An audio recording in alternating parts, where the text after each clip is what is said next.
Hi. So I have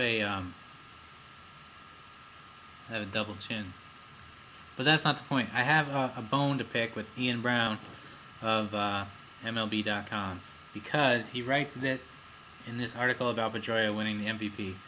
He writes, I always forget to look at you. Okay. Sometimes I also I look around like I'm in the middle of some big important thing and I'm just quickly doing a little video. But anyway, here's the line. Pedroia joins Cal Ripken Jr. and Ryan Howard as the only players to win Rookie of the Year and MVP in consecutive years. Now, what's wrong with that line? He leaves it at that. Pedroia joins Cal Ripken Jr. and Ryan Howard as the only players to win Rookie of the Year and MVP in consecutive years. But he leaves out the fact that some players, two players, have done it in the same year. Rookie of the Year, and then they won the MVP also in the same year. Fred Lynn, the year I was Rookie of the Year in real life, in 1975, the year I was born, and Ichiro later did it, even though he was technically a rookie, but anyway, the point is, I say that's wrong because you don't leave out the people that are in the club higher than the guy you're talking about. Like Pedroia did not make the best you can do is Rookie of the Year and MVP in the same year. Pedroia did not do that. He didn't win MVP his first year, so he's not in the club. Now, granted, he's in the club of people who won the MVP, who won the Rookie of the Year and won the MVP in the same within their first two seasons. But he didn't do it in the first year, so how do you leave out the guys that did do it in their first year? It's like some examples that I used.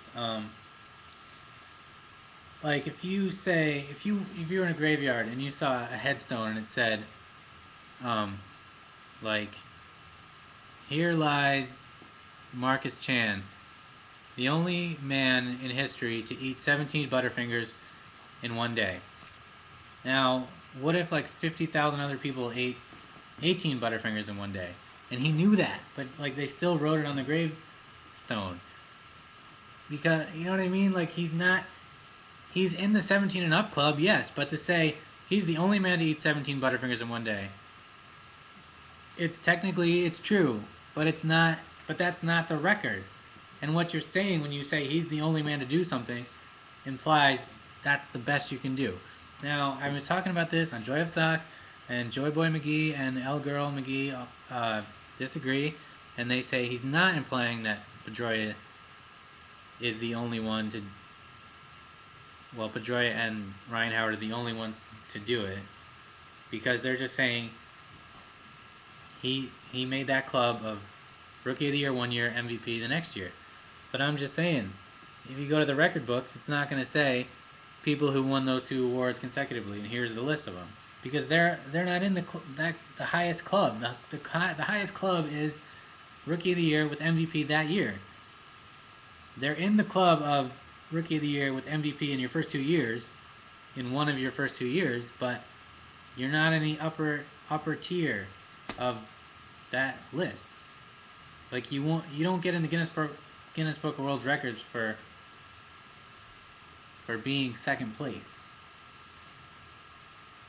What else was I gonna say about this? I feel like I have this double chin. I gotta remember to go like this.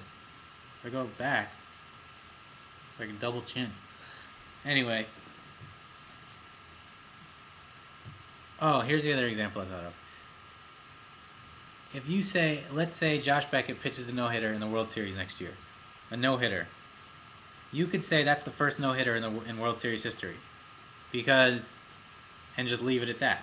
But that would be completely unfair, because you're implying that's the best you can do. But a perfect game has been thrown in the World Series before, so to say here you go, Josh Beckett, first guy to pitch a no hitter in the World Series, technically true, but to leave it at that is completely it's not telling the whole story.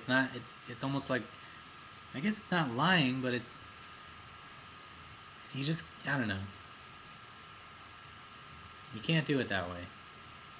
The line again is Pedroia joins Cal Ripken Jr. and Ryan Howard as the only players to win Rookie of the Year and MVP in consecutive years.